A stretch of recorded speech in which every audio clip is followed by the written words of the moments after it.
দুনিয়ার মধ্যে যেই সমস্ত উম্মতেরা সাহাবীদেরকে মানবে, নবীর সুন্নাত যারা মানবে, ইবনে আব্বাস বলেন ওই কিয়ামতের ময়দানে নবীদের চেহারা থেকে যেমন নূর চমকাতে থাকবে, মুহাম্মদ আরবির সুন্নাত পালন করনেওয়ালাদের চেহারা থেকে কিয়ামতে নবীদের মতো নূর চমকাতে থাকবে। আদম পয়গম্বর দেখে চিনতে পারবেন এটা মুহাম্মদ আরবির উম্মত। ডাইকা বলবেন মুহাম্মদ আসো, এটা বুঝি তোমার উম্মত, দেখো না কত কষ্ট কইরা জাহান্নামের দিকে নিয়ে যায়। মায়ার নবী উম্মতের বিপদের কথা যায় না, একটা দৌড় দিয়া আদম আলাইহিস সালামের কাছে আসবেন, আয়েশা তাকায় দেখবেন একটা কঠিন বিপদে পড়ে আছে। মায়ার নবী উম্মতের দিকে তাকায় দেখবেন উম্মতের বিপদ। উম্মত চিৎকার দিয়া বলে আল্লাহ আমারে বাঁচাও। উম্মত চিৎকার দিয়া বলে আব্বু আমারে বাঁচাও, আম্মু আমার একটু বাঁচাও না। কিন্তু উম্মতের কঠিন বিপদে তার বাবাও আগায় আসে না, তার মাও আগায় আসে না, কেউ আগায় আসে না। মায়ার নবী তাকায় দেখবেন তার আদরের উম্মতটা কতটা বিপদে পড়ে আছে।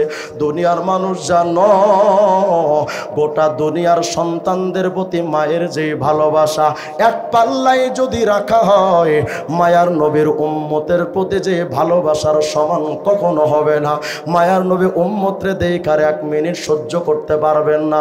আল্লাহর নবী সাহাবী আব্দুল্লাহ ইবনে আমর বলেন, মায়ার নবী যখন উম্মতের বিপদ দেখবে, আল্লাহর নবী তখন এমন করবেন, ফাআসাদ্দাল মিজার, এমন ভাবে কোমরের মধ্যে শক্ত করে একটা গিট্টু দিবেন। সুবহানাল্লাহ বলেন। ওয়া আহরাউ ফি আতারিল মালায়েকা, মায়ার নবী কোমরে এমন শক্ত একটা গিট্টু দিয়া একটা দৌড়, উম্মতের পেছনে একটা দৌড় দিবেন। আর নবীজি দূরের থেকে বলবেন কিপু এই ফেরেশতারা দাঁড়াও, ওটা আমার উম্মত, আমার উম্মতরে জাহান্নামে নিও না, একটু দাঁড়াও। আমার দরদের উম্মতরে যদি জাহান্নামে নেও আমি কেমনে সহ্য করব, দাঁড়াও না। কিন্তু ফেরেশতারা বলেন নবী নাহনু শিদাদুল গিলাজুল্লাযিনা লা নাসিল্লাহ মান ওমর, ও নবী কিয়ামতে তো শুধু আল্লাহর আইন ছাড়া কারো আইন চলে না, আপনার কথাও মানতে পারবো না গো নবী। যা বলার আপনি আল্লাহকে বলেন না, আল্লাহ যদি মাফ কইরা দেয় তবে তো আমার জন্য আমাদের কথা মানতে সহজ হবে, আপনি আল্লাহর থেকে একটু রাজি করায়লেন না। মায়ার নবী যখন দেখবেন উম্মতের ব্যাপারে ফেরেশতারা কথা শোনে না, ফালাম্মা আইসান নাবিয়্যু মিনাল মালায়েকা, ফেরেশতা থেকে যখন নবী নৈরাশ হয়ে যাবেন। আল ইহসান বালিকা মাদ্রাসার উদ্যোগে আয়োজিত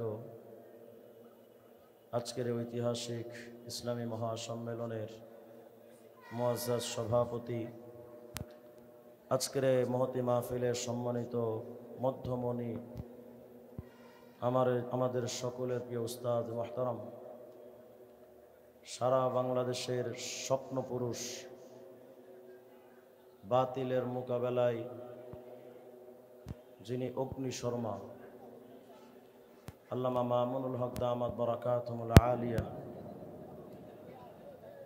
উপস্থিত উলামায়ে কেরাম, ধর্মপ্রাণ মুসলমান ভাইয়েরা, পর্দার আড়ালের মা এবং বোনেরা, মহান আল্লাহ রব্বুল আলামিনের শাহী দরবারে লাখ কোটি শুকর যে আল্লাহ তাআলা আপনাদেরকে আমাকে বড় মেহেরবানি করে আজকের দিনে মজলিসে আসার বসার তৌফিক দিয়েছেন। প্রাণ খুলে সবাই পড়েন আলহামদুলিল্লাহ। বলেন তো আমরা গোলাম কার? আরো জোরে বলেন আমরা গোলাম কার? আমাদেরকে জীবন্ত রাখেন কে? মৃত্যু দান করেন কে? ফাঁসিতে ঝুলানোর আগে প্রাণ ভিক্ষা দেওয়ার মালিক কে? রিজিক দেওয়ার মালিক কে? সন্তান দেওয়ার মালিক কে? কোনো বাবা, কোনো মাজার, দরবার সন্তান দেওয়ার মালিক কে? সাতবক জমিন আসমানের একচ্ছত্র মালিক কে? ক্ষমতা দেওয়ার মালিক, নেওয়ার মালিক? বিশ্বাস হয়? ক্ষমতা দেওয়ার নেওয়ার মালিক কি জনগণ? পৃথিবীর কোনো অস্ত্রের ঝনঝনানি দিয়ে ক্ষমতায় টিকে থাকা যায়? যদি পৃথিবীর কোনো শক্তির পাওয়ার দিয়ে ক্ষমতার জোরে যদি টিকে থাকা যেত, SB, RAB, BDR, NSI, DGFI, CID, বিমান বাহিনী, নৌবাহিনী, পুলিশ, আর্মি, সেনাবাহিনী সবাই এক শেখ হাসিনার পক্ষে থাকার পরও শেখ হাসিনার উপরে খোদাই গজব যখন শুরু হয়েছে, দুপুরের ভাত খাওয়ারও টাইম পায়নি। তাহলে বোঝা গেল কোনো অস্ত্রের ঝনঝনানি বা ক্ষমতার পাওয়ার দিয়ে, পৃথিবীর সুপ্রিম পাওয়ার দিয়ে ক্ষমতায় টিকে থাকা যায়? ক্ষমতা দেওয়ার মালিক কে? ক্ষমতা দেওয়া নেওয়ার মালিক কে? সুতরাং যেই আল্লাহ ক্ষমতা দেওয়ার মালিক, যেই আল্লাহ ক্ষমতা নেওয়ার মালিক, সেই আল্লাহ পাকের মহব্বতের বান্দাদের হাতে হাত কড়া লাগিয়ে সেই আল্লাহ পাকের মহব্বতের বান্দাদেরকে মাসের পর মাস রিমান্ডে রেখে, বছরের পর বছর কারাগারে রেখে, সেই আল্লাহর মহব্বতের বান্দাদেরকে আয়না ঘরে রেখে শেখ মুজিবের বেটি হাসিনা যেমন টিকতে পারে নাই, আগাম ভবিষ্যতের কোনো স্বৈরাচার টিকতে পারে না। হ্যাঁ, এই মির্জাপুরে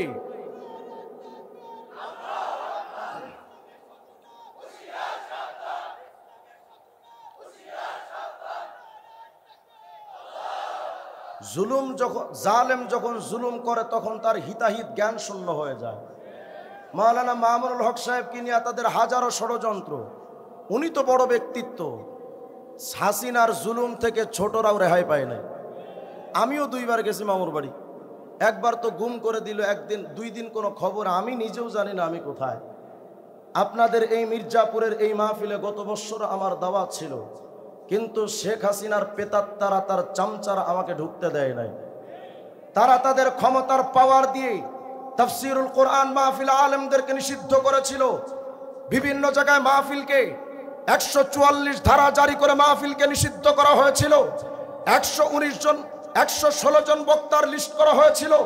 19 জন নিষিদ্ধ বক্তার তালিকায় আমার নামটাও ঢোকানো হয়েছিল। তারা আমাদের বিভিন্ন মাহফিলে বন্ধ করেছিল যাওয়া, আমাদের মাহফিলগুলোকে নিষিদ্ধ করেছিল। আজ আমি যদি প্রশ্ন করি, শেখ হাসিনার পেতাত্তারা মাহফিল বন্ধ করেছিলে, আজকে তোমরা কোথায়? এই জাতি আজকে তোমাদেরকে দেখতে চাই। তোমরা তোমাদের ক্ষমতার পাওয়ার দিয়ে আমাদের নিষিদ্ধ করেছিলে। আজ যদি মুসলমান তোমাদেরকে পাই, তা খন্তা কোদাল নিয়ে রেডি আছে, যেখানেই পাবে টুকরো টুকরো করে জীবন্ত পুঁতে ফেলবে। মুসলমানদের কলিজার উপর আঘাত করে এই বাংলাদেশে কেউ টিকে থাকতে পারে নাই। এটা ইসলামের বাংলাদেশ।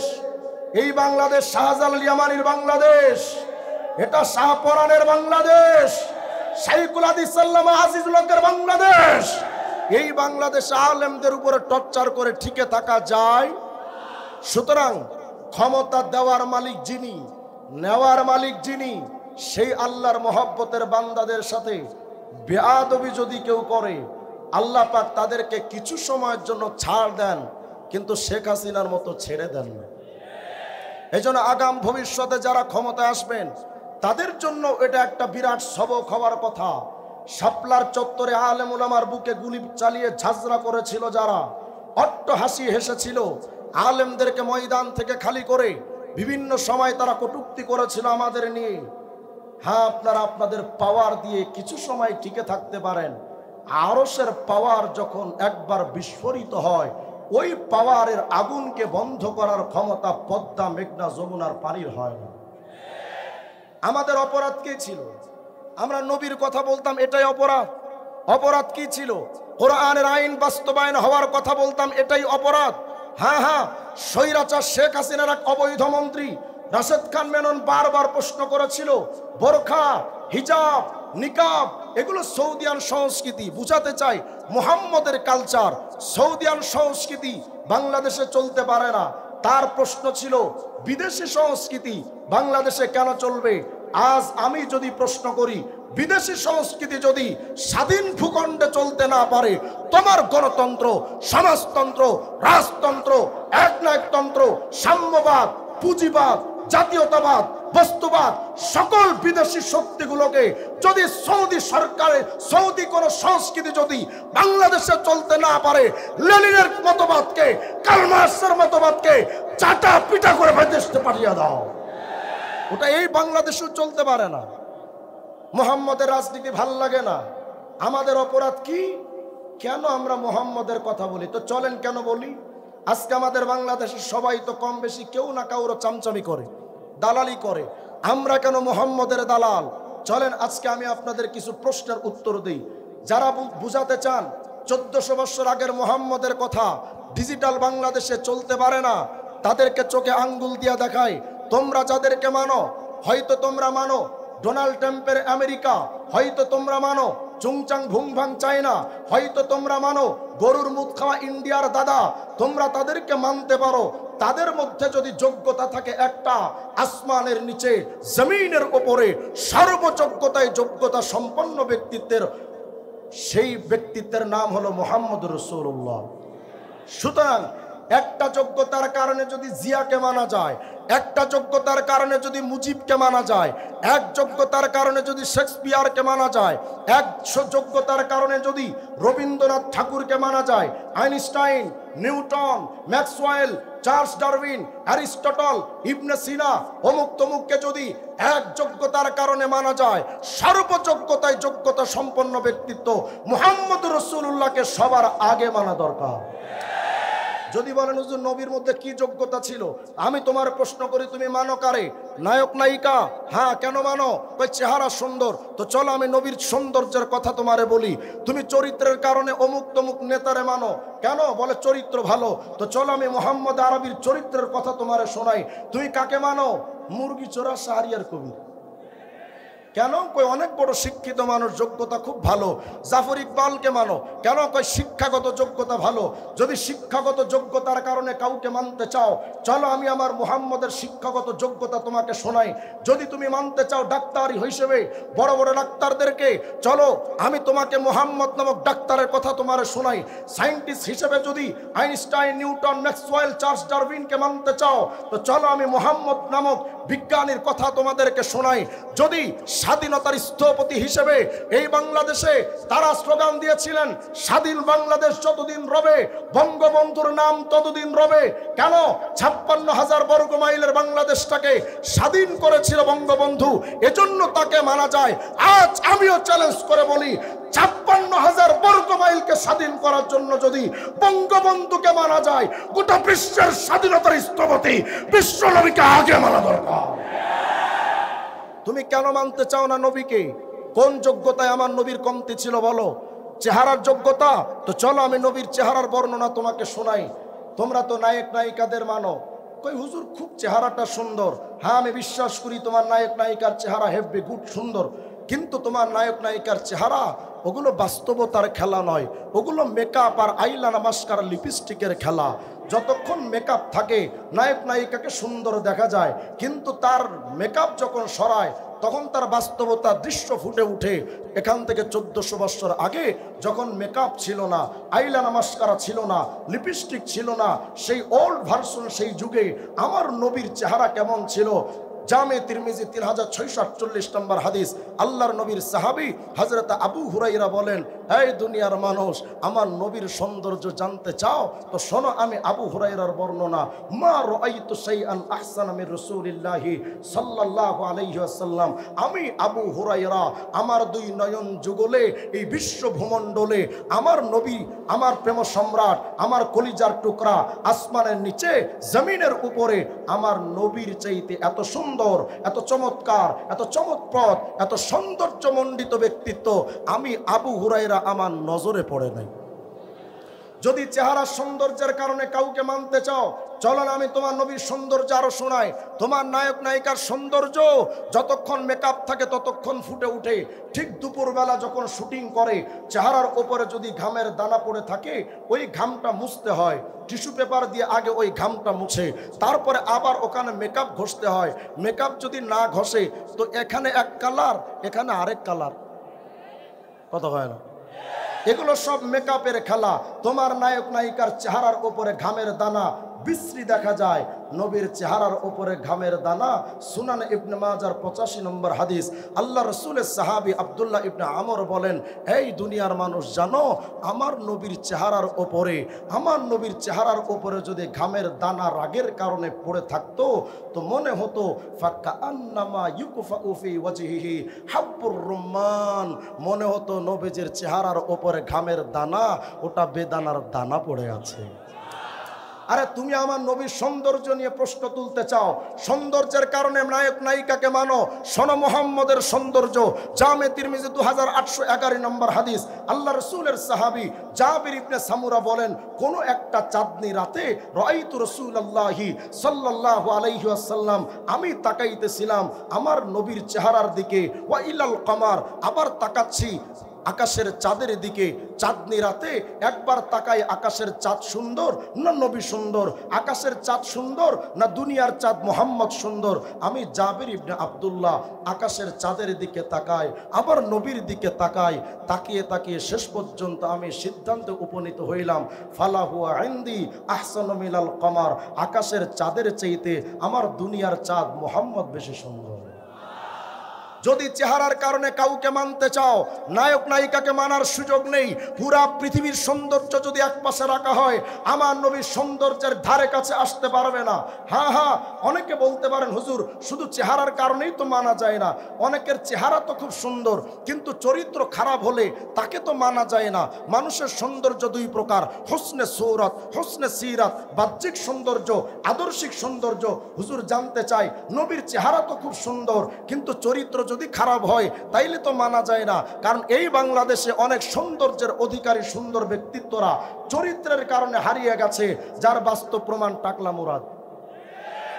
কি সুন্দর টমেটোর মতো চেহারা, কিন্তু চরিত্র খারাপ হওয়ার কারণে এখন হিরো আলমের যে দাম আছে টাকলা মুরাদের এতটুকু দাম নাই।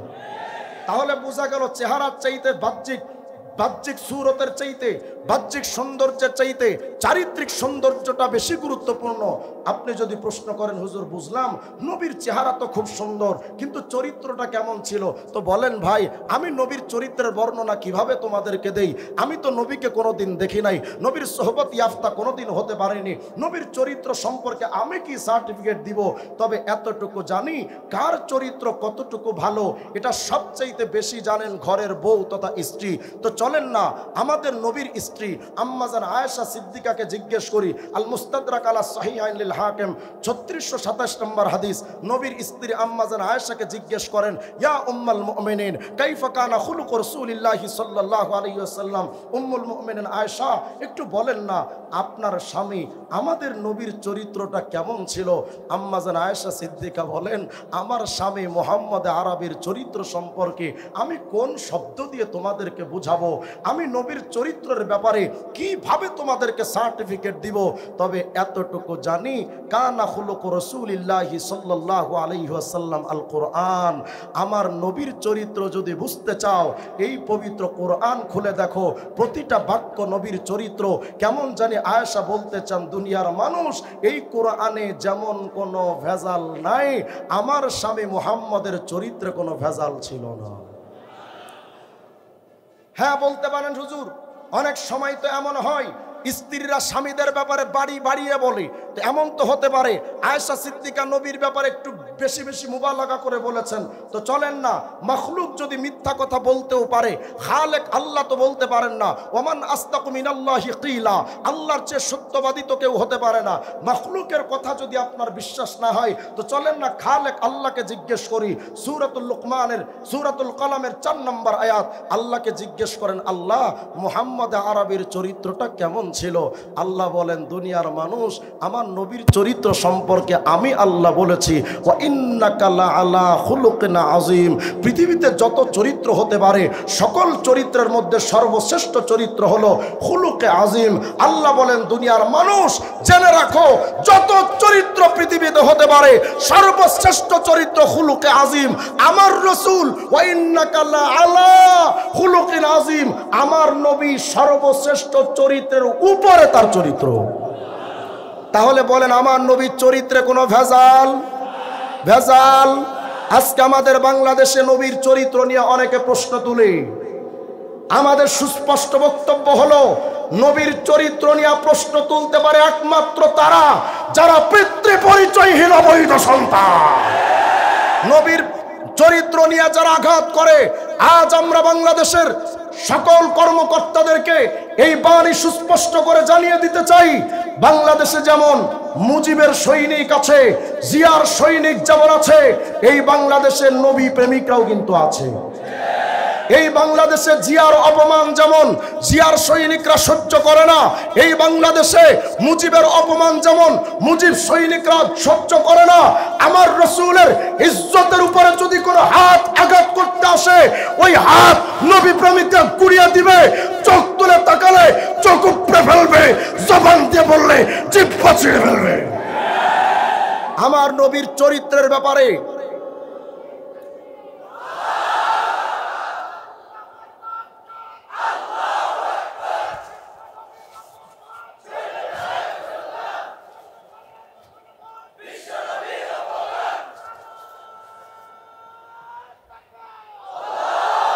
আমরা সব কিছু শুনতে রাজি, কিন্তু নবী অবমাননার কটূক্তি শুনতে রাজি নই। এটা আমাদের সুস্পষ্ট বর্ণনা। বাংলাদেশের সংবিধানে মানুষের জানের নিরাপত্তা, মালের নিরাপত্তা, ইজ্জতের নিরাপত্তার জন্য বাংলাদেশের সংবিধান আইন করেছে। আমিও প্রশ্ন করতে চাই, বাংলাদেশের সাধারণ 16-18 কোটি মানুষের জীবনের নিরাপত্তা, ইজ্জতের নিরাপত্তার আইন যদি থাকতে পারে, পৃথিবীর সর্বশ্রেষ্ঠ ব্যক্তি মুহাম্মদের ইজ্জতের হেফাজতের আইন থাকা দরকার। আমরা বারংবার নবীর ইজ্জতের আইনের কথা বলেছি, আপনারা তো আমাদের কথা কানে লন না।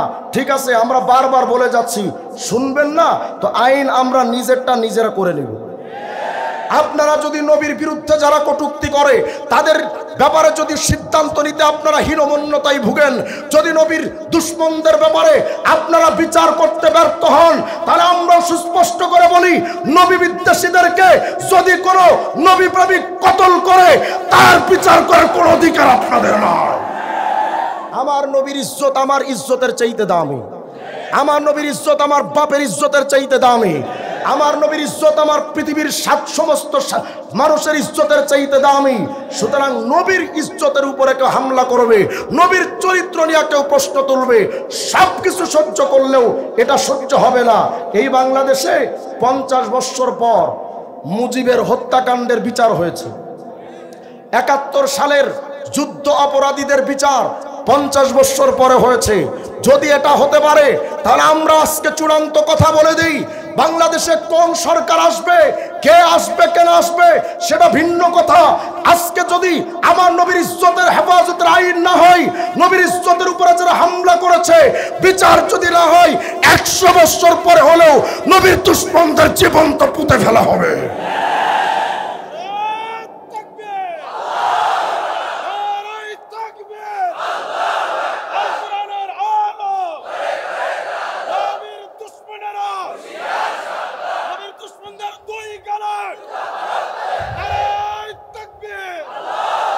আশ্চর্য ব্যাপার, বাংলাদেশে যারা যখন ক্ষমতায় আসে, ক্ষমতায় আসার আগে মানুষের সামনে এসে 2 হাত জোড় করে, ভাই 5 বছর আকাম কুকাম যা করছি মাফ করে দিয়েন, আল্লাহ রসুলের নামে একটা ভোট দিয়েন। কথা কয় না? আল্লাহর নাম দিয়ে, রসুলের দোহাই দিয়ে ক্ষমতায় এসে তারা মাঝে মাঝে বক্তব্য দেন, আমরা নবী প্রেমিক, আমরা 80 রাকাত তাহাজ্জুদের নামাজ পড়ি, মমতাজ ভাবির মতো মেশকাত সিয়াসিত্তা পড়ি, অনেক বক্তব্য তারা দেন। আমাদের সুস্পষ্ট কথা, যেই নেতা নবীর দুশমনদের ব্যাপারে সংসদে আইন পাশের বক্তব্য দিতে পারে না, সে মুসলমানও হতে পারে না। কিসের নবী প্রেমিক? নবীর ইজ্জতের ব্যাপারে তুমি 2টা কথা বলতে পারো না, তোমার এই নবী প্রেমের কোন অর্থ আছে মিয়া? আমার রসুলের সৌন্দর্য, রসুলের চরিত্র সর্বসেরা। যদি সৌন্দর্যের কারণে কাউকে মানতে হয়, আমার নবী ছাড়া বিকল্প নাই। চরিত্রের কারণে যদি কাউকে মানতে হয়, নবী ছাড়া বিকল্প নাই। হ্যাঁ হ্যাঁ, বাংলাদেশের অনেক বড় বড় বুদ্ধিজীবীরা বলে, হুজুর নবীকে আমরা মানি না। কেন? নবী তো শিক্ষিত না, আমরা তো শিক্ষিত। হরি বাপ রে বাপ, তুমি কত বড় শিক্ষিত, তোমার শিক্ষাগুরুকে কয় মুরগিচড়া শাহরিয়ার কবির। বিরাট বড় বড় শিক্ষিত, কেন মানো না? কয় নবী তো উম্মি নবী, মাল্লা ইয়াকদিরু আলাল কিতাবাতি ওয়াল কিরাআ, যেই নবী লিখতেও জানেন না, পড়তেও জানেন না, সেই নবীকে আমরা কেন মানবো? তা আমি প্রশ্ন করতে চাই, আমার নবী লিখতে জানেন না, পড়তে জানেন না বলে তোমরা মানবে না, এই তো। তা আমি তোমাদের কাছে জানতে চাই, তোমরা যাদেরকে মানো সেই জাফর ইকবাল আর শাহরিয়ার কবির, তারা কি করে? কয় তারা অমুক ভার্সিটির শিক্ষক, অমুক কলেজের শিক্ষক। আমি বললাম বেটা, হাদিস খুলে দেখো, নবী বলেছেন ইন্নামা বুইসতু মুআল্লিমা, তোমার শিক্ষা গুরুরা তো অক্সফোর্ড বিশ্ববিদ্যালয় থেকে ডিগ্রি এনে, আমেরিকা থেকে ডিগ্রি এনে, লন্ডন থেকে ডিগ্রি এনে, কোন রকম ছোট্ট একটা ভার্সিটির শিক্ষক। আর আমার নবী কলেজ ভার্সিটিতে পড়া ছাড়া পুরো দুনিয়ার শিক্ষক। তোমার শিক্ষকরা তোমাদেরকে কি পড়িয়েছে? হ্যাঁ, তোমরা বলতে পারো মুহাম্মদ এত বড় শিক্ষিত, তো প্রত্যেকটা শিক্ষিত মানুষের তো শিক্ষাগুরু থাকে। আপনার মুহাম্মদের শিক্ষাগুরুকে? জাদুল মাআদ খোলো, 476 নম্বর পৃষ্ঠা খোলো, আমার নবীর শিক্ষক কে জানো? আরে তোমরা যাদের কাছে শিখো ওই শিক্ষাগুরুরও তো আরো শিক্ষক আছে, যারা তোমাদের কাছে, যে তোমাদের শিক্ষকরা যাদের কাছে পড়াশোনা করলেন তাদের বাড়ি বলেন তো আসমানে না জমিনে? কথা হয় না? জাফর ইকবাল যার কাছে পড়েছেন সেই শিক্ষকের বাড়ি আসমানে না জমিনে?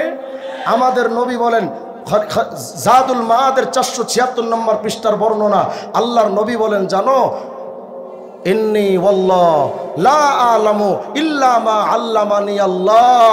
এ তোমরা যাদের কাছে শেখো তাদের সবার বাড়ি তো দুনিয়ায়, আমি মুহাম্মদ যার কাছে শিখি তার বাড়ি দুনিয়াতে না, আমি যার কাছে শিখেছি তিনি স্বয়ং আমার আল্লাহ। হ্যাঁ হ্যাঁ, তোমরা আবার প্রশ্ন করতে পারো মুহাম্মদ তো এত বড় শিক্ষিত, তো মুহাম্মদ কোন ডিগ্রি অর্জন করেছে? তা আমি প্রশ্ন করতে চাই, তোমরা কোন ডিগ্রি অর্জন করেছো? বলে আমাদের কেউ ডিগ্রি অর্জন করেছে বাংলাতে খুব শিক্ষিত, কেউ ইংলিশে, কেউ অর্থনীতি, কেউ সমাজনীতি, কেউ রাজনীতি, কেউ কৃষি বিষয়, এক একজন এক এক বিষয়ে পাণ্ডিত্য অর্জন করেছে, কেউ তো ডাক্তার, কেউ বা ইঞ্জিনিয়ার। আমি বললাম হ্যাঁ, আমি মেনে নিলাম তোমার শিক্ষক যিনি বাংলায় পণ্ডিত, ইংলিশে কাঁচা, ইংলিশে পণ্ডিত তো বাংলায় কাঁচা, অর্থনীতিতে পণ্ডিত, সমাজনীতিতে কাঁচা, রাজনীতিতে পণ্ডিত, কৃষিকাজে সে কাঁচা। আমি বুঝাতে চাই তোমাদের শিক্ষকরা এক বিষয়ে পণ্ডিত, সর্ব বিষয়ে পাণ্ডিত্য অর্জন করে না। যিনি ইংলিশে খুব পণ্ডিত, আমেরিকা থেকে 10 বছর পড়াশোনা করে বাংলাদেশে যখন আসছে, ওরে যদি বাংলায় কথা জিজ্ঞেস করেন কেমন আছেন, এমনভাবে জবাব দিবে বুঝার কায়দা নাই ওটা বাঙালি না রোহিঙ্গা। কথা হয় না? তাহলে তোমরা যাদের কাছে শিক্ষা গ্রহণ করো তারা এক শিক্ষাই পণ্ডিত। আর আমার নবী কেমন শিক্ষায় শিক্ষিত ছিলেন শোনো, খরিদাতুল আজায়েব নামক কিতাব খুলো, 247 নম্বর পৃষ্ঠার বর্ণনা শোনো। আমার নবীর সাহাবী আব্দুল্লাহ ইবনে সালাম তখনও পর্যন্ত মুসলমান হননি, ইহুদিদের পাদ্রী ছিলেন, রাহেব ছিলেন। নবীর কাছে আসলেন, এসে জিজ্ঞেস করলেন মুহাম্মদ আজিব আনহাদা, আজিব আনহাদা, আজিব আনহাদা, আজিব আনহাদা। মুহাম্মদ এটার জবাব চাই, ওটার জবাব চাই, ওটার জবাব চাই। কোন প্রশ্ন জমিন নিয়া, কোন প্রশ্ন নবমণ্ডল নিয়া, কোন প্রশ্ন সৌর জগৎ নিয়া, কোন প্রশ্ন আখিরাত নিয়া। মুহাম্মদ আরবি সকল প্রশ্নের জবাব যখন টাস টাস করে যখন দিচ্ছেন, তখন আব্দুল্লাহ ইবনে সালাম ইহুদিদের পণ্ডিত সিদ্ধান্ত দিলেন মুহাম্মদ আমার বুঝতে আর বাকি নাই, লাকাদ উতিতা উলুমুল আউয়ালিন ওয়াল আখিরিন। ও মুহাম্মদ তুমি শুধু এক শিক্ষায় শিক্ষিত না, এক বিষয়ে পাণ্ডিত্য অর্জন করো নাই। মুহাম্মদ আমার বোঝা হয়ে গেছে, আল্লাহ পাক তোমাকে আগের পরের সকল জ্ঞান দান করেছেন। যদি এক শিক্ষায় শিক্ষিত হওয়ার কারণে জাফর ইকবাল সাল্লে যদি মানতে পারো মুহাম্মদ রসুল্লাহকে আগে মানা দরকার। হ্যাঁ হ্যাঁ বলতে পারেন যে হুজুর তো বুঝলাম, তো মুহাম্মদ কোন বিষয়, মুহাম্মদ আপনাদের কি শিখাইছে? আমি তোমাদের কাছে জিজ্ঞেস করি তোমগো শিক্ষকরা কি শিখাইছে ওটা বলো। তা আমগো শিক্ষকরা পড়াইছে হাট্টিমা টিম টিম, তারা মাঠে পাড়ে ডিম, তাদের খাড়া দুটো শিং, মাগার বোঝে গোড়ার ডিম। যার মাথায় শিং থাকে ও কি ডিম পাড়ে? কথা হয় না। তাহলে বলেন তো এই শিক্ষাটা সত্য না মিথ্যা? তাহলে তোমাদের শিক্ষকরা যেই শিক্ষা দেন ওই শিক্ষার মধ্যে সত্যও আছে, মিথ্যাও আছে। আমার নবীর শিক্ষা, আল্লাহ বলেন সূরা বাকারার 2 নম্বর আয়াত, যালিকাল কিতাব লা রাইবা ফি। আমার আল্লাহ বলেন শোনো, আমার মুহাম্মদের শিক্ষার মধ্যে মিথ্যা তো দূরের কথা, সন্দেহ সংশয়ের অবকাশ নাই। সত্য মিথ্যার মিশ্রণের শিক্ষায় শিক্ষিত শিক্ষককে মানা তোমার জন্য যদি যুক্তিসঙ্গত হয়, সত্যের মূর্ত প্রতীক মুহাম্মদের শিক্ষায় আগে শিক্ষিত হওয়া দরকার। হ্যাঁ এখন বলবেন হুজুর তাও বুঝলাম, তো মুহাম্মদ কোন ভার্সিটিতে পড়েছে একটু শোনান। আমি বললাম তোমাকে শিক্ষকরা কোন ভার্সিটির ছাত্র? বলে আমেরিকায় পড়েছে, অক্সফোর্ড বিশ্ববিদ্যালয়ে পড়েছে, বড় বড় ভার্সিটিতে পড়েছে, ইন্ডিয়ায় পড়েছে, চাইনায় পড়েছে। আমি বললাম হ্যাঁ হ্যাঁ মাথা খারাপ ডোনাল্ড ট্রাম্পের আমেরিকা, আর চুংচাং ভুংভাং চাইনা, আর গরুর মুখ খাওয়া দেশ ইন্ডিয়া।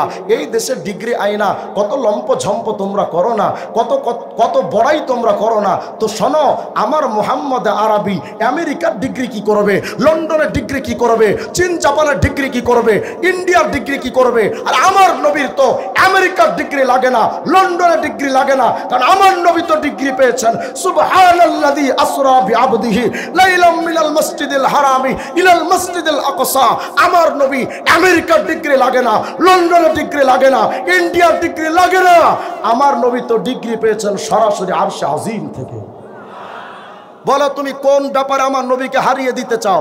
হ্যাঁ হ্যাঁ, অনেকে বলবে হুজুর তাও বুঝলাম, নবীর শিক্ষাগত যোগ্যতাও ছিল, চরিত্রও সুন্দর ছিল, চেহারাও সুন্দর ছিল, কিন্তু হুজুর জানতে চাই নবী কি ডাক্তার ছিল?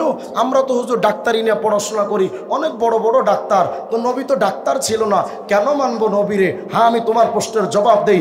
সহিহ বুখারী 3701 নম্বর হাদিস খোলো। মায়ার নবীর সাহাবী আলী ইবনে আবি তালেব অসুস্থ, সকালবেলা মসজিদে আসেননি। মায়ার নবী জিজ্ঞেস করলেন, আইনা আলী ইবনে আবি তালেব, আমার আলী কোথায়? সাহাবায়ে কেরাম বললেন, ইয়া রাসূলুল্লাহ ইয়াশতাকি আইনুহু, আলীর চোখের সমস্যা। আল্লাহ নবী বলেন, ফাআরসিলু ইলাইহি ফাতুনি বিহি, আমার আলীকে আমার কাছে ডাকো। আরে তোমার ডাক্তাররা তো ট্রিটমেন্ট করে মেশিন দিয়া, পরীক্ষা ছাড়া, রিপোর্ট লিখতে জানে না, ঔষধ ছাড়া। তোমার ডাক্তারের কোনো যোগ্যতা নাই, রিপোর্ট দেখে ঔষধ লিখবে, এই তো যোগ্যতা। মুহাম্মদ কেমন ডাক্তার ছিল জানো? আমার নবীর ট্রিটমেন্টের জন্য মেশিন লাগতো না, ঔষধ লাগতো না। হযরত আলী সকালে যখন আসলেন, নবী তাকায় দেখেন আলীর চোখে সমস্যা। মায়ার নবী কোনো মলম লাগাননি, কোনো ঔষধ নেননি। বাসাকা ফি আইনাইহি ওয়া দাআ লাহু ফাবারা, শুধু মুখের থুতু লাগিয়ে দিলেন তো সুস্থ হয়ে গেছে। বলো কোন যোগ্যতা আমার নবীকে তুমি হারিয়ে দিত? বিজ্ঞান মনস্ক, আমরা তো বিজ্ঞান নিয়ে চর্চা করি, মুহাম্মদ তো বিজ্ঞানী ছিল না, তো অবিজ্ঞানী মুহাম্মদকে বিজ্ঞানের ছাত্ররা কেমনে মানতে পারে? আজকে আমি এই হাজার জনতার সামনে আমি চ্যালেঞ্জ করে গেলাম, সূর্য কেমনে চলে এই তথ্যটা পৃথিবীতে মুহাম্মদ আরবির আগে কোনো বিজ্ঞানীর বাপও দিতে পারে নাই। আমি চ্যালেঞ্জ, ওপেন চ্যালেঞ্জ করলাম। গত 200-250 বছর ধরে বিজ্ঞানীদের মধ্যে মারামারি হয়েছে। একজন কয় সূর্য দুনিয়াকে লক্ষ্য করে ঘোরে, আবার একজন কয় যে না, দুনিয়া সূর্যকে লক্ষ্য করে ঘোরে। 200 বছর মারামারি করার পর বর্তমানের বিজ্ঞান বলছে সূর্য নিজের কক্ষপথে চলে। আরে বেটা, এত লক্ষ লক্ষ ডলার খরচ করে, এত কোটি কোটি টাকা খরচ করে, এত শত শত বছর সময় ব্যয় করে, এত বিজ্ঞানীদের মাথার চান্দি খালি কইরা এই শব্দটা বের করছে, সূর্য নিজের কক্ষপথে চলে। আমার নবী তো নাসার বিজ্ঞানীদের কোনো মেশিন ছাড়া, কোনো রকেট ছাড়া, কোনো দূরবীন ছাড়া 1400 বছর আগেই বলে গেছেন। কোথায়? সূরা ইয়াসিনের 36 নম্বর আয়াত খুলে দেখেন, আল্লাহ পাকের কথা থেকে নবী বলে গেলেন, ওয়াশ-শামসু তাজরি লিমুস্তাকাররিন লাহা, সূর্য নিজের কক্ষপথে চলে। আমি বুঝাতে চাই, আমার নবী নামক বিজ্ঞানী ঊর্ধ্ব গগনের যে তথ্য 1400 বছর আগে দিয়েছেন, সেই তথ্য বের করতে তোদের বিজ্ঞানীদের 1400 বছর টাইম লাগছে। এখন বলেন আমার নবীর মধ্যে কোন যোগ্যতা নাই? কোন যোগ্যতার ক্ষেত্রে আমার নবীকে তুমি হারিয়ে দিতে চাও? এমন কোন যোগ্যতা নাই যেই যোগ্যতা আমার নবীর মধ্যে ছিল না। যদি তাই হয়, তাহলে আমি তোমার কাছে প্রশ্ন করি, তোমার অর্থনীতি নবীর কথাই চলে না কেন? তোমার সমাজনীতি নবীর আদর্শে চলে না কেন? তোমার রাজনীতি নবীর আদর্শে চলে না কেন? তোমার সংবিধান নবীর আদর্শে চলে না কেন? মুহাম্মদের সৈনিকরা বলছে, যেই সংবিধানে নবীর আইন চলে না, ওই সংবিধান মানি না আমরা। যেই নেতা নবীকে মানে না, ওই নেতাকে মানি না আমরা। যেই রাষ্ট্র নবীকে মানে না, ওই রাষ্ট্র মানি না আমরা। মুহাম্মদ ছাড়া কিচ্ছু বুঝি না আমরা। হ্যাঁ,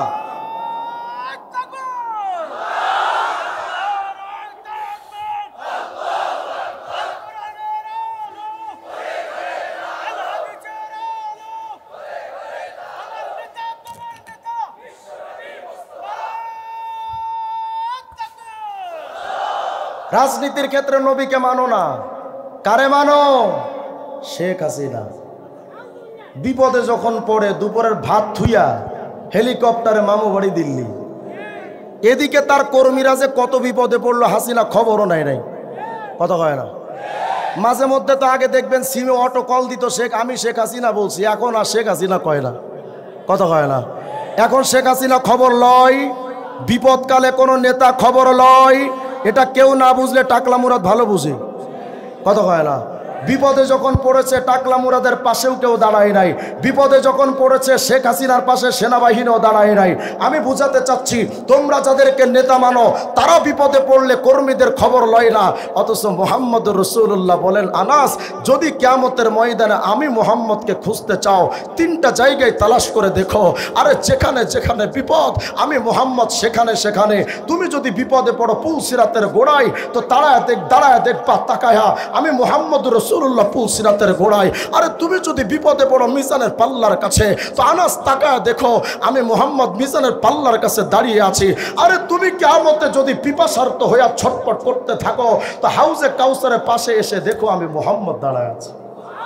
সুবুলুস সালামে 30 নম্বর পৃষ্ঠার বর্ণনাটা দেখেন। আম্মাজান আয়েশা সিদ্দিকা বলেন, দুনিয়ার মানুষ, কুনতু যাতা লাইলাতিন আতলুবুন নবিয়্যা, কোন একটা রাত্রে আমি ঘুম থেকে জেগে দেখি আমার পাশে নবী নাই। কোথায় গেলেন নবী? নবীকে খুঁজে পাই না। আমি খুঁজতে লাগলাম, নবী কই নবী কই, খুঁজতে লাগলাম। আম্মাজান আয়েশা সিদ্দিকা বলেন, ফাওয়াজাতুহু বিল বাকি, আমি খুঁজতে খুঁজতে গিয়া দেখলাম মায়ার নবী জান্নাতুল বাকির কবরস্থানে এই গভীর রাত্রে কাইমাম বাইনা ইয়াদাই কাইমা ইয়া রব উম্মতি ওয়া সাজিদা ইয়াকুলু ইয়া রব উম্মতি। আমার নবীকে দেখলাম একবার মায়ার নবী জান্নাতুল বাকির কবরস্থানে একবার দাঁড়ায়া একবার সেজদায় গিয়া আল্লাহকে বলেন, বুঝাতে চান আল্লাহ এই গভীর রাত্রে তো আমি মুহাম্মদের চোখে ঘুম আসে না, আল্লাহ আমি তোমার কাছ থেকে জানতে চাই আমার উম্মতের কি হবে, আল্লাহ আমার উম্মতের কি হবে, আল্লাহ আমার উম্মতের একটু মাফ কইরা দাও না। আম্মাজান আয়েশা সিদ্দিকা এসে দেখলেন নবীজি ঘুমাচ্ছেন না।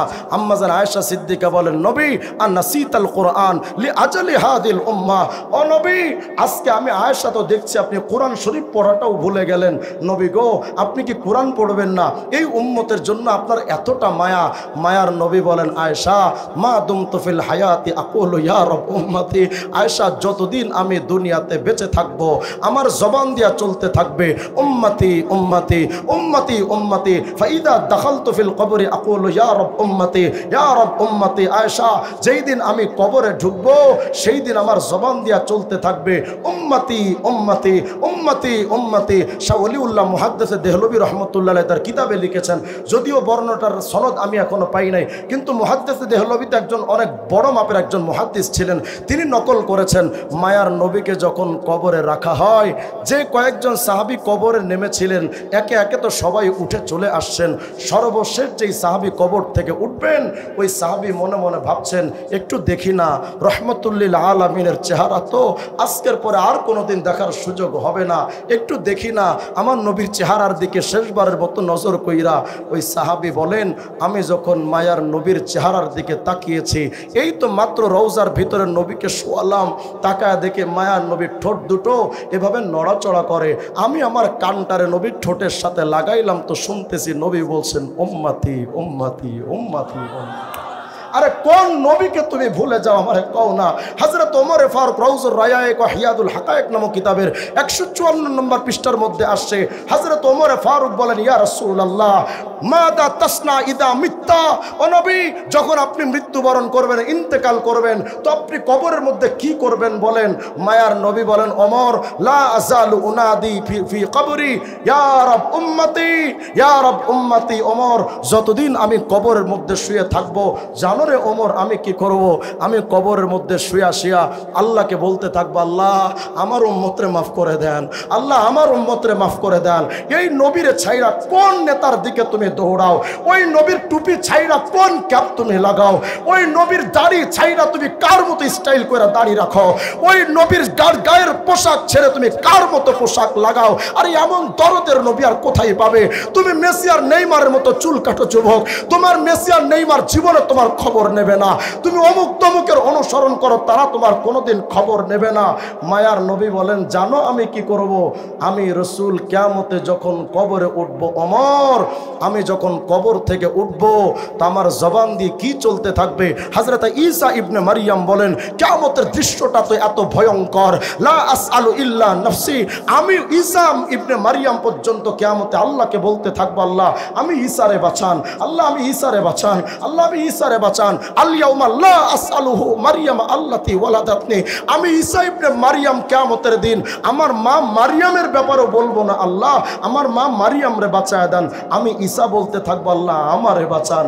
আর মায়ার নবী বলেন ওমর কিয়ামতের ময়দানে যখন সবাই নফসি নফসি বলবে, ওই কিয়ামতে আমি নিজের ব্যাপারে চিন্তা ভুলে যাব, আমি নিজের চিন্তা করব না, আমার সন্তানের চিন্তা করব না, আমার বিবিবাল বাচ্চার চিন্তা হবে না, আমি শুধু বলতে থাকবো ইয়া রব উম্মতি ইয়া রব উম্মতি। আরো খুঁজতে চান দেখেন না আল মুস্তাদরাক আলা সহিহাইন লিল হাকিম 228 নম্বর হাদিসটা তালাশ করে দেখেন না। মায়ার নবী বলেন জানো রে উম্মতেরা, লিল আম্বিয়া মানাবিরুম মিন যাহাব, কিয়ামতের ময়দানে সমস্ত নবীদের বসার জন্য কিছু চেয়ার থাকবে। সুবহানাল্লাহ বলেন না, সমস্ত নবীদের বসার জন্য কিছু চেয়ার থাকবে, সম্মানের চেয়ার। সমস্ত নবীরা ওই চেয়ারের মধ্যে বসে যাবে, ফায়াজলিসুনা আলাইহা, সমস্ত নবীরা তো ওই চেয়ারের মধ্যে বসে যাবে। কিন্তু মায়ার নবী বলেন জানো ওয়ায়াবকা মিম্বারি লা আজলিসু আলাইহি, সমস্ত নবীরা তো চেয়ারে কাতারে কাতারে বসে যাবে, কিন্তু আমি মুহাম্মদের চেয়ারটা খালি থাকবে, আমি ওই চেয়ারে বসবো না। নবী আপনি কি করবেন বলেন না, সমস্ত নবীরা তো বসে আছে সম্মানের চেয়ারে। মায়ার নবী বলেন কাইমুম বাইনা ইয়াদাই রব ইয়া রব উম্মতি উম্মতি, আমি আমার আল্লাহর সামনে দাঁড়ায় বলতে থাকবো আল্লাহ আর সমস্ত নবীরা তো নিরাপদে বসে আছে, আমি মুহাম্মদের মধ্যে ধড়পড়টা বন্ধ হয় না, আমি মুহাম্মদের মধ্যে বেচাইনি হালতটা বন্ধ হয় না। ও রব আমি ওই চেয়ারে বসবো না, আমি জানতে চাই আমার উম্মতের ব্যাপারে তুমি কি ফয়সালা করবে। আল্লাহ আমি আমার উম্মতের জন্য বসবো না। হ্যাঁ প্রশ্ন করতে পারেন হুজুর নবী তো চেয়ারের মধ্যে বৈশাও তো ডাকতে পারতেন, আল্লাহ আপনি উম্মতকে দিয়া দেন, কিন্তু আপনি চেয়ারে বসবেন না কেন? মায়ার নবী বলেন জানো কেন আমি চেয়ারে বসবো না? মাখাফাতা আইয়ুব আসাবি ইলাল জান্নাহ ওয়া ইয়াবখা উম্মতি মিন বাতি, আরে আমি যদি ওই চেয়ারের মধ্যে বসে যাই সকল ফেরেশতারা ধইরা নবীদের সাথে যদি আমারও জান্নাতে ঢুকা দেয়, আমার গুনাহগার উম্মতগুলোর কি হবে? আমার উম্মতগুলোর কি হবে? আমি এর জন্য চেয়ারে বসবো না।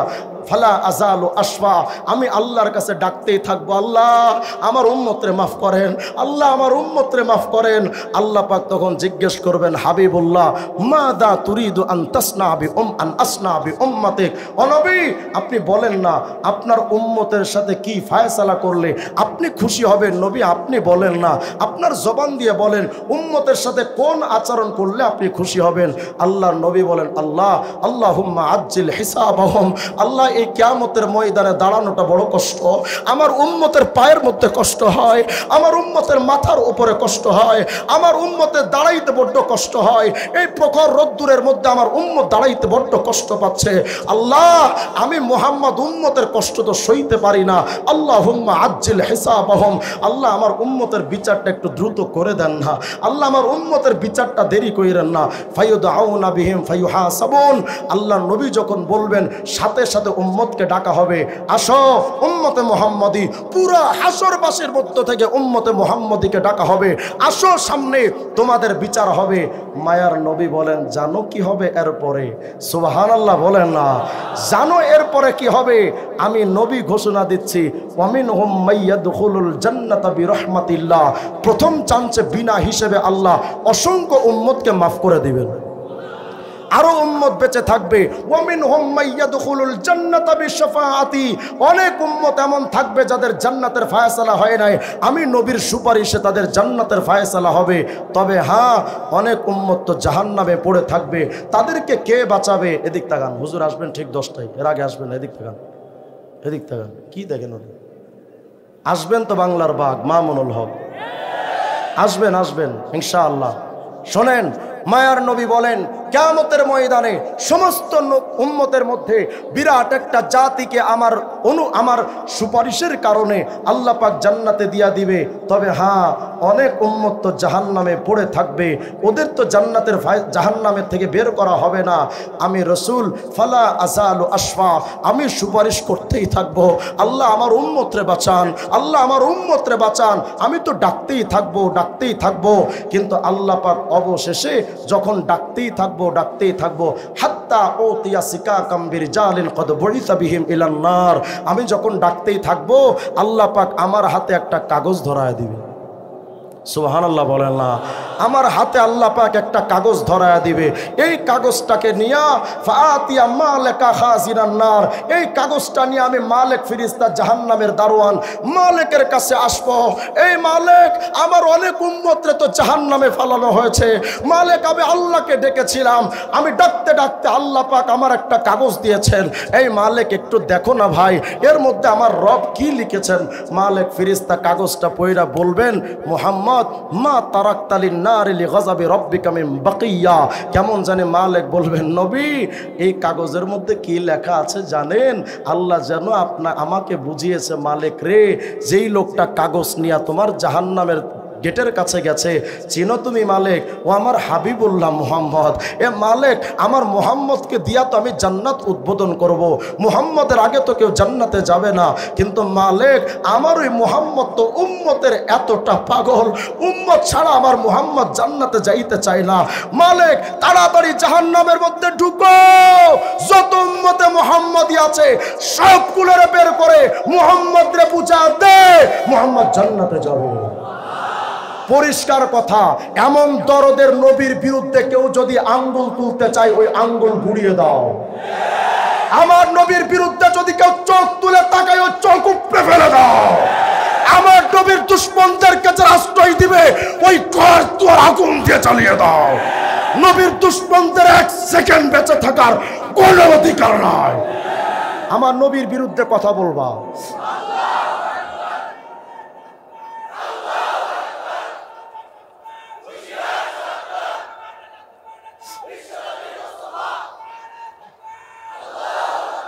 শেষ আর একটা কথা আপনাদেরকে বলি, বিরক্ত হচ্ছেন না তো আপনারা? শেষ আত-তাবাকাতুশ শাফিয়াতুল কুবরা খণ্ড 179 পৃষ্ঠার বর্ণনা। হযরত আদম আলাইহিস সালাম কিয়ামতের ময়দানে, খুব চমৎকার এক বর্ণনা, খুশি হয়ে যাবেন, আল্লাহু আকবার বলে না। হযরত আদম আলাইহিস সালাম কিয়ামতের ময়দানে আরশে আজিমের পাশে এক জায়গায় দাঁড়িয়ে থাকবেন।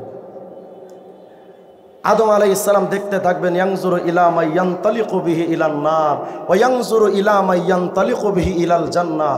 হযরতে আদম আলাইহিস সালাম আরশে আজিমের পাশে এক জায়গায় বসে বসে তিনি দেখতে থাকবেন তার কোন সন্তানকে জান্নাতে নেয়, কোন সন্তানকে জাহান্নামে নেয়। হযরতে আদম আলাইহিস সালাম তাকায় দেখবেন, হঠাৎ করে তাকায় দেখবেন এক উম্মতে মুহাম্মদীকে ফেরেশতারা টানতে টানতে জাহান্নামের দিকে নিয়ে যাচ্ছে।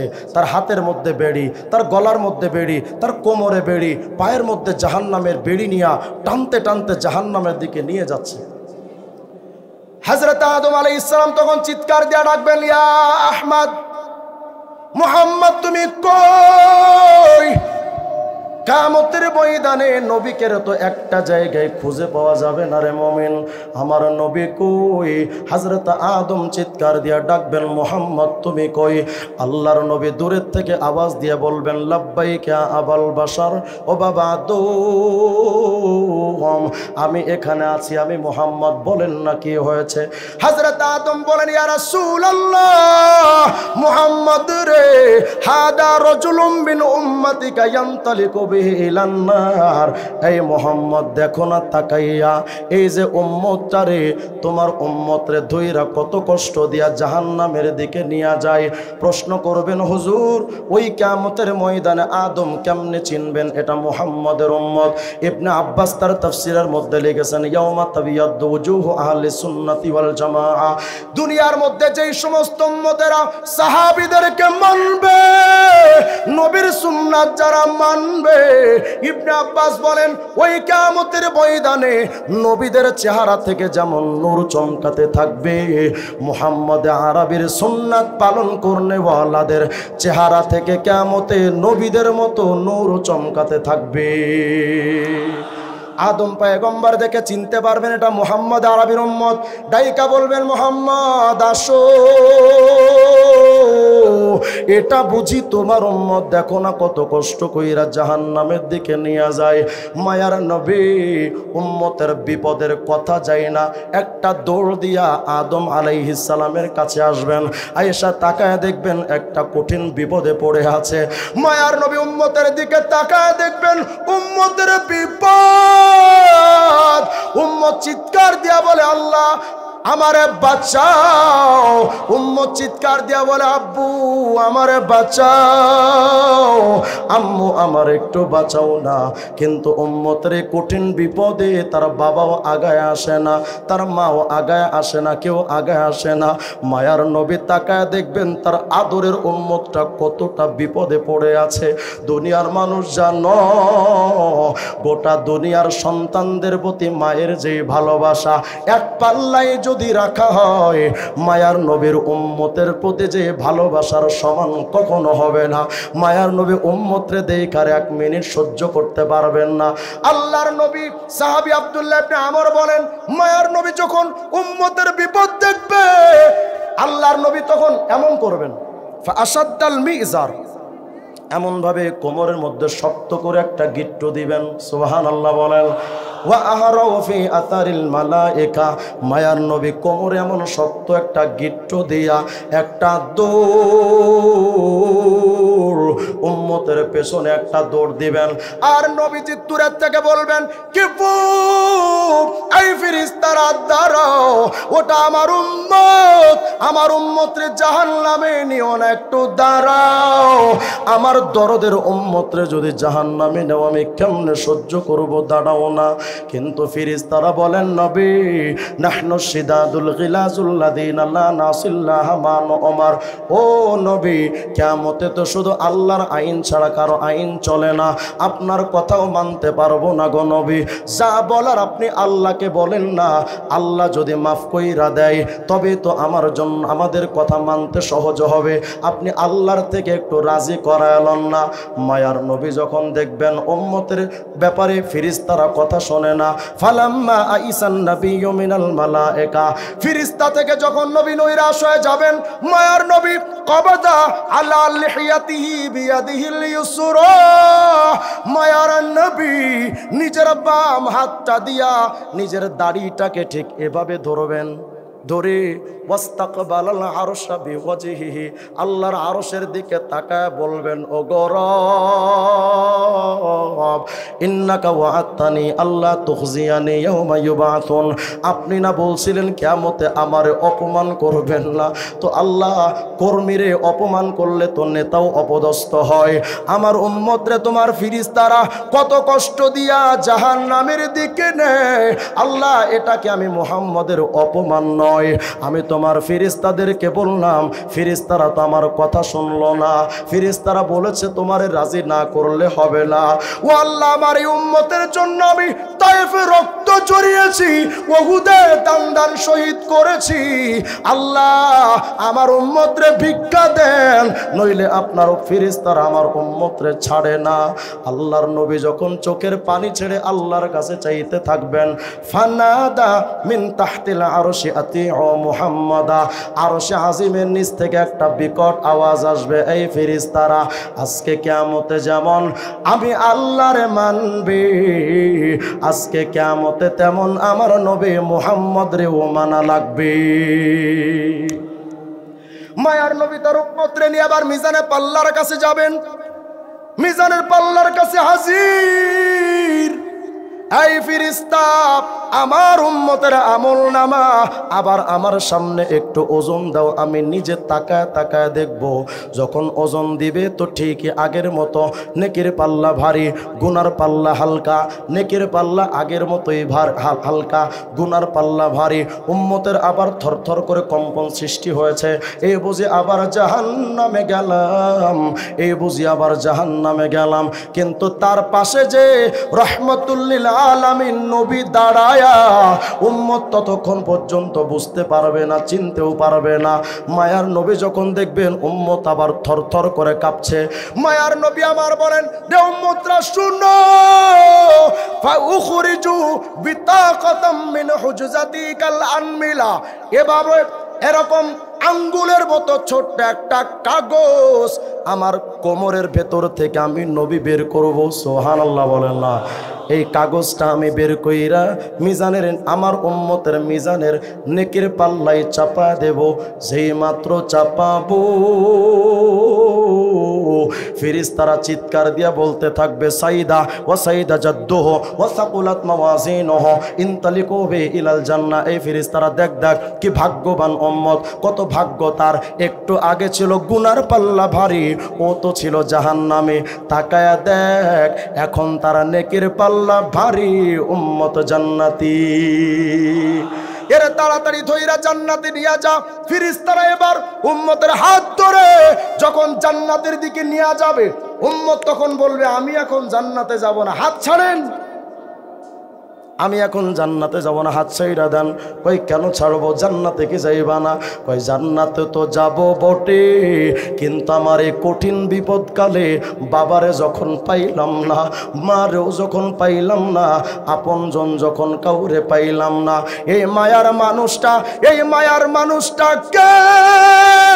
বাবার চাইতে আপন, মায়ের চাইতে বড় আপন, যেই মানুষটার মধ্যে বাপ মার চাইতে বেশি মায়া, ওই মানুষটারে তো চিনি না, পরিচয়টা নিয়ে তো তারপরে যায়।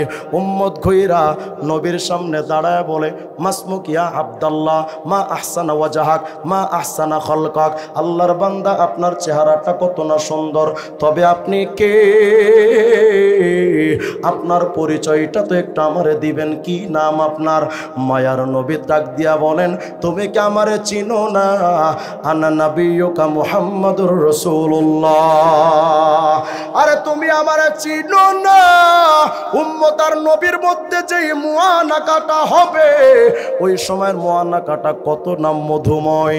কিন্তু নবীকে উম্মত জিজ্ঞেস করবেন নবী সব কিছু তো বুঝলাম, কিন্তু এই যে কাগজটা চাপাইছিলেন না, ওই কাগজটার মধ্যে কি লেখা ছিল? আল কৌলুল বাদিয়ার মধ্যে ইমাম যাহাবী রাহমাতুল্লাহ এক চমৎকার হাদিস নিয়েছেন। পৃথিবীর যেই প্রান্তে কেউ একবার দরুদ শরীফ পড়ে, আল্লাহর কিছু ফেরেশতারা আছে দরুদের হাদিয়া নবীর কাছে পৌঁছায় দেয়। মায়ার নবী বলেন ফাআকতুবুহু ফি সহিফাতিন বাইদা, আমি একটা সাদা কাগজে আমার উম্মতের দরুদটা লেখা রাখি।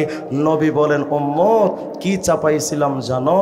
হাদিহি সলাতুকাল্লাতি কুনতা তুসাল্লি আলাইয়া ফিদ দুনিয়া, ওই যে দুনিয়াতে একবার আমি নবীর নামে দরুদ শরীফ পড়ছিলাম, ওইটাই লেখা মিজানে চাপায়া দিয়েছি।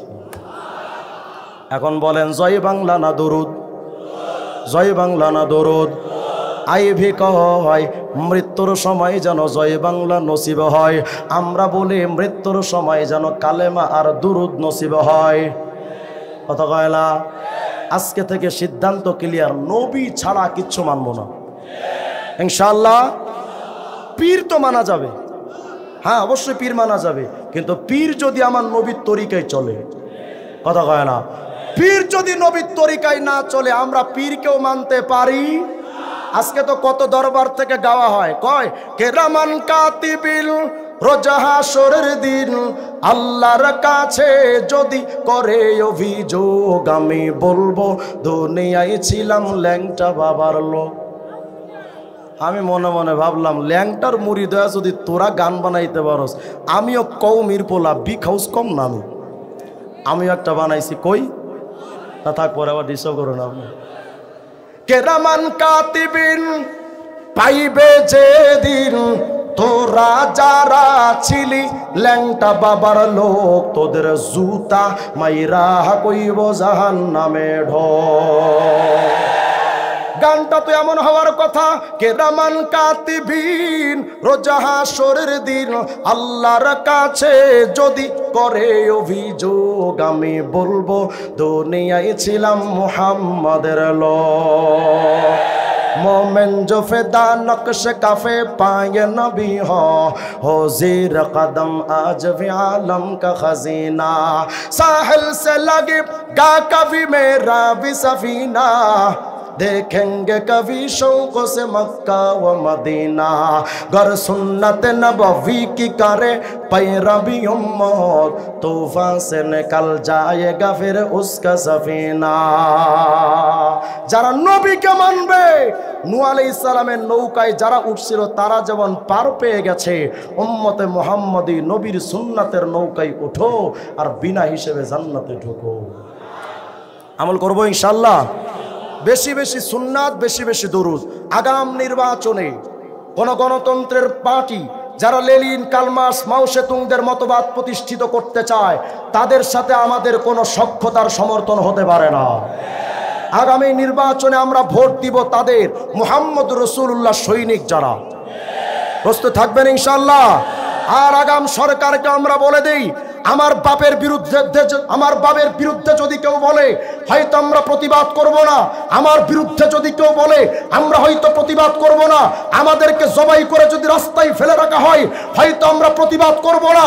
তবে আল্লাহর কসম করে বলি, নবীর বিরুদ্ধে কথা বলে শাপলার চত্বরে যেমন লক্ষ জনতার জোয়ার হয়েছিল আহমদ শফির ডাকে, আবার যদি কোনো কুলাঙ্গার নবীর বিরুদ্ধে কথা কয় মামুনুল হকের ডাকে কোটি জনতা সাপ্লাই যাবে।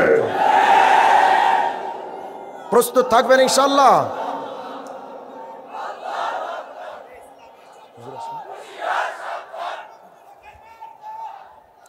আল্লাহ পাক যেন আমাদের সকলকেই কথাগুলোর প্রতি আমল করার, নবীকে চিনে বোঝার আমল করার তৌফিক দান করেন, বলেন আমিন।